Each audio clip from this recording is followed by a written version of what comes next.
Hello guys, let's make lobia. তো first লুভিয়াটাকে boil করব ভালো করে, দেন আলুটাকে একটু ফ্রাই করব লাল লাল করে। সো ভাজতে ভাজতে ভাজা হয়ে গেছে, এখন এটাকে নামিয়ে নিচ্ছি। তারপরে কড়াইতে তেল দিয়ে শুকনো লঙ্কা, তেজপাতা, গোটা জিরে অ্যান্ড পেঁয়াজ কুচি, আদা রসুন কুচি দিয়ে ভালো করে লাড়িয়ে হলুদ আর লবণ দিয়ে ভালো করে কষিয়ে একটু টমেটো দিয়ে এটাকে আরও ভালো করে লাড়াবো। দেন যখন এটা একদম লাল লাল লাল লাল হয়ে যাবে, যখন এটা থেকে তেল ছাড়বে, তখন আমরা এটাতে আলু অ্যাড করব। আলু অ্যাড করে এটাকে আরও ভালো করে কষাবো যাতে তরকারিটা আরও টেস্ট হয়।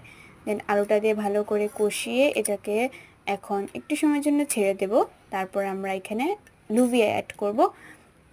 তো তোমরা চাইলে অনেক কিছু মশলা দিতে পারো, সো আমি দিইনি, বেশি কিছু একটু অ্যাভয়েডই করেছি।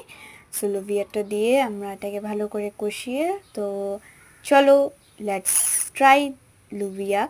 সো খাওয়ার পর এত টেস্টি হয়েছিল, তোমরা প্লিজ সবাই ট্রাই করো, দেখবে ভালো লাগবে। বাই।